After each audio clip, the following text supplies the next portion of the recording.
اللهم إنك عفو تحب العفو فاعف عنا اللهم إنك عفو كريم تحب العفو فاعف عنا.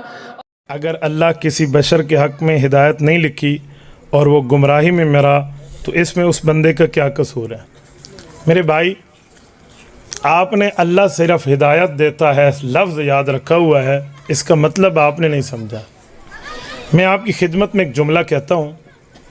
اللہ پاک قرآن کریم میں صرف یہ آیت نہیں اتاری کہ میں ہدایت دیتا ہوں، آیات اور بھی ہیں. ایک آیت ہے وَهَدَيْنَاهُ النَّجْدَيْنِ، ہم نے دونوں راستے دکھائے ہیں، گمراہی والا بھی ہدایت والا بھی، رحمان والا بھی شیطان والا بھی، حق والا بھی باطل والا بھی، اسلام والا بھی کفر والا بھی، ٹھیک والا بھی غلط والا بھی. اللہ نے راستے دکھائے ہیں.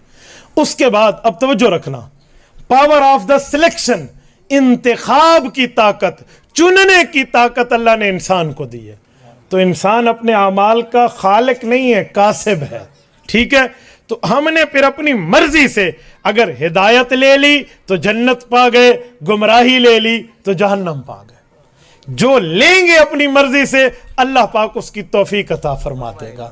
اللہ نے توفیق دینی ہے. میں آپ کو مثال دیتا ہوں، اللہ معاف فرمائے، اللہ معاف فرمائے. جو بندہ بت کے آگے سجدہ کرتا ہے، توفیق کس سے ملی ہے؟ اللہ سے ملی ہے نا. سجدے کی توفیق تو اللہ سے ہے، لیکن اس بے ایمان نے اللہ کو سجدہ نہیں کیا، بت کو کر لیا، تو اس نے توفیق کو غلط استعمال کیا. بھائی، دو بیٹے ہیں باپ کے، باپ دونوں کو 50-50 روپے دیتا ہے. یہ 50 روپے سے ماں کے لیے کچھ لاتا ہے اور دوسرا 50 روپے کے لیے چھری خرید کے ماں کو قتل کر دیتا ہے. تو پیسے تو دونوں کو باپ نے دیے نا. استعمال کا غلط طریقہ ایک نے اپنایا، دوسرے نے استعمال کا غلط طریقہ نہیں، ٹھیک طریقہ اپنایا. بھائی، اللہ نے ہمیں توفیق دی ہے، اس توفیق کو آپ نے ٹھیک استعمال کیا یا غلط، یہ آپ کی مرضی ہے. جب آپ سلیکشن ٹھیک کریں گے تو اللہ جنت دے گا، سلیکشن غلط کریں گے تو جہنم دے گا. اللہ کوئی توارے تے لکھ کے تے چیز نہیں پا دیتی بھئی یوں ہوگی تو یوں ہوگی. یوں نہیں ہے. انسان اپنے اعمال پر مجبور نہیں ہے. آپ یہاں آئے ہیں، نعوذ باللہ مندر جائیں تو جا نہیں سکتے. جنگا کون ان کو بندہ منڈا تے گڈا تھیا بیٹھے ہے، جا تو سکتے ہے وہاں، لیکن وہاں جاتا نہیں ہے. کیوں نہیں جاتا؟ اللہ کا خوف ہے، اس پر جنت ملے گی. بھئی، آپ کے پاس سلیکشن کی طاقت ہے. اس کی مثال یہی ہے، ایک چور تھا، اس کو بھی تقدیر پر اعتراض تھا. اس نے سوچا بھئی مسلمان کہتے ہیں کہ ہر چیز اللہ کے ہاتھ میں ہے، تو لہٰذا میں مسلمانوں کی چوریاں کر کے کھاتا رہوں، اور جب کوئی پوچھے گا تو میں کہوں گا اللہ نے مجھے چور بنایا تھا. وہ کہا ہاں ٹھیک.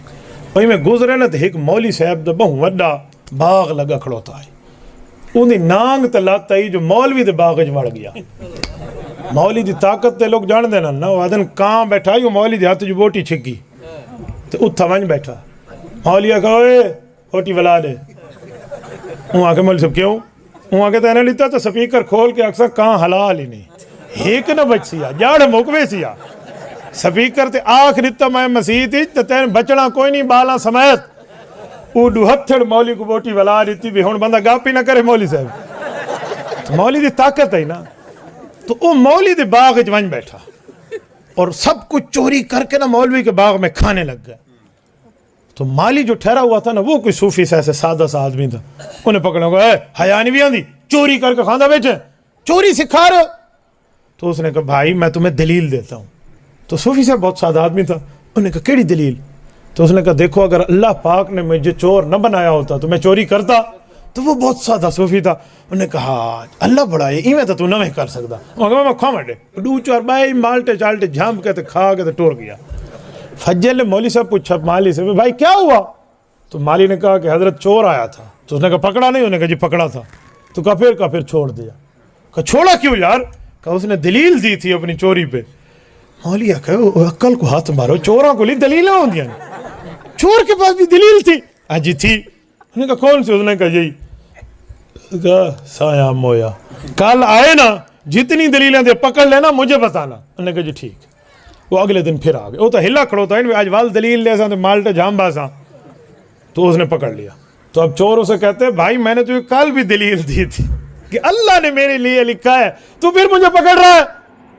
اس نے کہا اللہ جیسے لکھی ہے نا اج مولوی آندا پیا جی ایویں کیسے لکھی ہے اپنے کو ہن تینل مک دے ہیں وہ آ کے جی ٹھیک ہے مولوی صاحب آ گئے مولوی صاحب اپنے ساتھ ایک ڈنڈا بھی لے کر آئے چور سے مولوی صاحب نے پوچھا ہاں بھائی چوری کیوں کرتا ہے انہوں نے کہا اللہ نے میری قسمت میں لکھا ہے اسی لیے چوری کر رہا ہوں آپ تو مولوی صاحب ہیں آپ کو تو مسئلہ پتہ ہونا چاہیے انہوں نے کہا جی ٹھیک مولوی صاحب اپنے ساتھ 2 طالب علم بھی لایا تھا اور دونوں طالبوں کو کہا کہ بھئی یہ ڈنڈا چاہ کے سیرج وگاؤ نا تو دونوں نے 4 ڈنڈے اس کے سر پہ مارے اور جب اس کو لگے نا اور وہ رونے لگا وائی وائی تو مولوی نے کہا کیوں وائی وائی کیوں کرتے ہو اللہ نے تیرے لیے چوری لکھی ہے تو تیرے لیے ڈنڈے کھانا بھی لکھا ہے یہ بھی کھا وہ کہ جی میں کو مسئلہ سمجھ آ گیا اللہ نے میں کو طاقت دیتی اور میری مرضی ہے جو ان تے منہ مارا یا ان تے منہ مارا بھائی اللہ نے ہمیں توفیق دی ہے اس توفیق کو ضلالت پہ یا گمراہی پہ یا ہم نے لگانا ہے غلط لگائیں گے تو عذاب ہوگا ٹھیک لگائیں گے تو ہمیں ثواب ہوگا امید ہے مسئلہ سمجھ آ گیا اسی